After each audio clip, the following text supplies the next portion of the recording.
Você sabe quais são as principais fórmulas de matemática que você precisa estar conhecendo para ir fazer a prova do Enem? Eu sou o Jean Patrick e nesse vídeo nós te apresentaremos uma primeira parte das principais, porque você precisa conhecer que temos várias fórmulas de várias partes da matemática. Então, tá afim de matemática?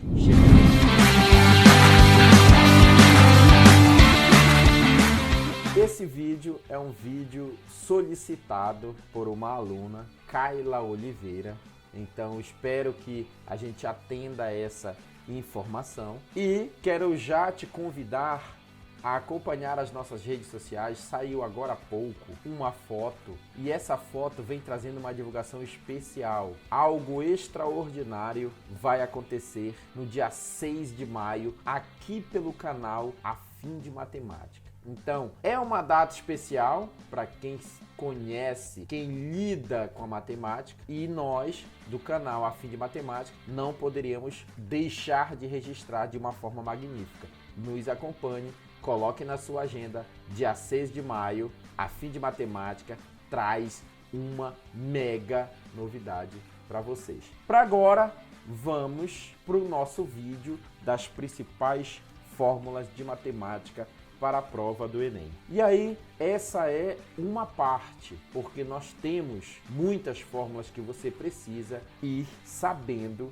para fazer a sua prova do Enem. A primeira delas que o canal selecionou é a famosíssima fórmula do Teorema de Pitágoras. Teorema de Pitágoras.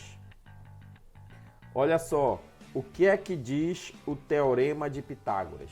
O Teorema de Pitágoras diz que em um triângulo retângulo, isso é extremamente importante, viu, gente? O triângulo tem que ser retângulo. Em um triângulo retângulo, e aí aqui vai ter um ângulo de 90 graus. Dados os catetos A e B e uma hipotenusa C, você sabe que isso aqui são valores atribuídos.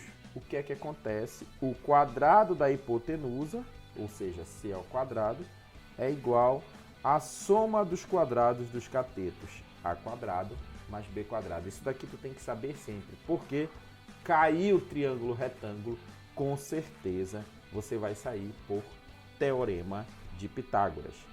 Uma outra fórmula que é muito relevante, essa daqui é um pouco melhor ajustada, cai nas questões normalmente de nível 2 ou 3, é a fórmula do triângulo equilátero.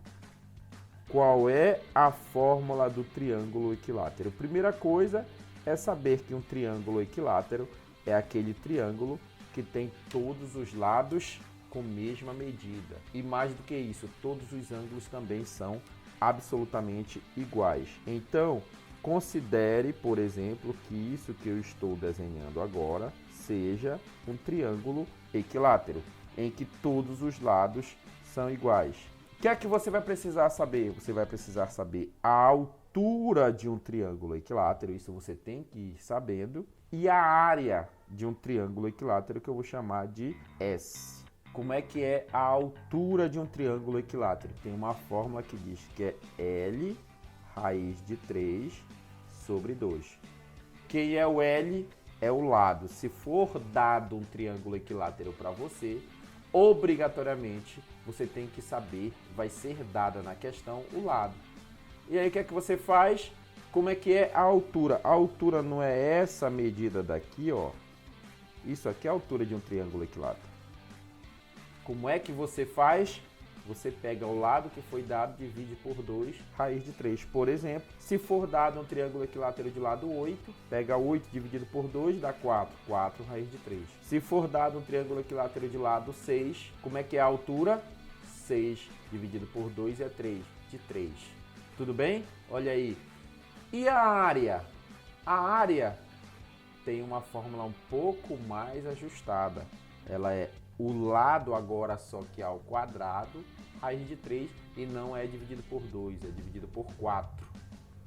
Mas a ideia é a mesma, só a substituição. Considerando que aqui seja, por exemplo, um triângulo equilátero de lado 6, o que é que você vai fazer? 6 ao quadrado, raiz de 3 sobre 4. E aí, quanto que é 6 ao quadrado? 6 ao quadrado é 6 vezes 6, né? 36. 36 dividido por 4, quanto é que dá? 9. 9 raiz de 3 seria a área de um triângulo equilátero de lado 6. Agora, o que é interessante é a relação que tem a área de um triângulo equilátero com a sua altura. Olha só, o triângulo equilátero de lado 6, ele vai ter altura 3 raiz de 3. E a área, 9 raiz de 3. Sabe o que isso significa? Que a área de um triângulo equilátero qualquer vai ser a altura ao quadrado.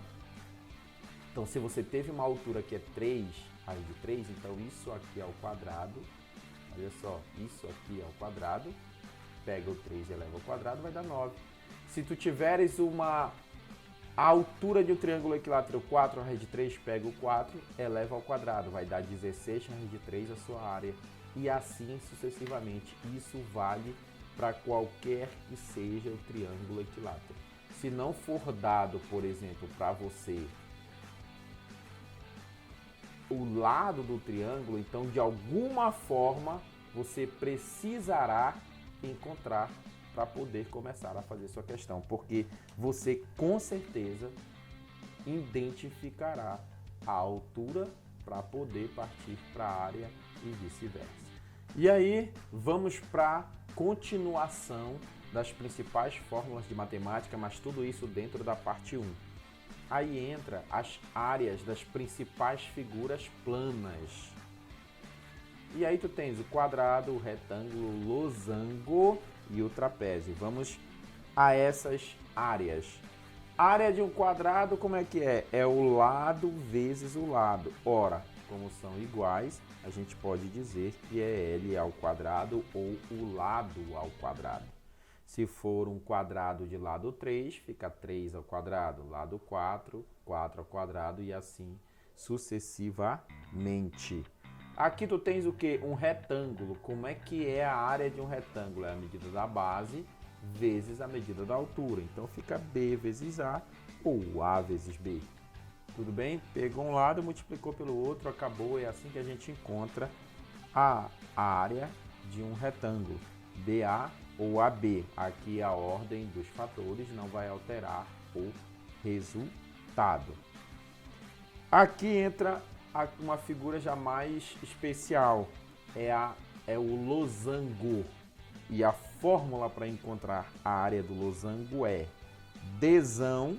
Quem é o Dzão? A diagonal maior. É essa aqui, ó. Vezes o Dzinho, diagonal menor. Tudo isso sobre 2. Então, pega a medida da diagonal maior, multiplica pela medida da diagonal menor, divide por 2. Isso é a área de um losango. Por último, eu já organizei aqui aquela área que mais cai na prova do Enem. Das figuras, a que mais se precisa calcular a área é desse cara, que é o famoso trapézio. O trapézio ele tem uma base maior, que eu chamei de B maiúsculo, Bzão, mais a base menor, vezes a altura, tudo isso dividido por 2. Um detalhe, viu, gente? Esse trapézio nem sempre vai estar nesse formatozinho assim bonitinho, com a base maior para baixo. Às vezes a base maior está para uma das laterais ou mesmo para cima. Você só precisa identificar que é um trapézio, porque são duas bases paralelas, olha. São as bases paralelas. Essa está na mesma, tem mesma direção e sentido dessa outra. Então é um trapézio. Quem é a base maior? Quem é a base menor? Soma as duas, vezes a medida da altura, tudo isso dividido por 2. Beleza? E aí, aproveitando, se você gostou dessas duas partes, dessas duas pequenas partes das principais fórmulas de matemática, compartilha, deixa teu like, divulga para quem vai precisar, para quem vai fazer a prova do Enem, divulga para os amigos. Ainda te digo mais, verifique qual é a fórmula que você gostaria que nós tratássemos aqui. E aí nós vamos trazer semana que vem fórmulas sobre geometria espacial, o que é que você precisa ficar sabendo. Então a gente precisa que você nos dê essa resposta para que a gente vá trabalhando de acordo com a necessidade. Esse foi um vídeo solicitado por Kaila Luiza. Quero relembrar para vocês que coloquem na agenda a data do dia 6 de maio. O canal Afim de Matemática vai trazer uma mega novidade para vocês. Tá afim de matemática? Chega aqui.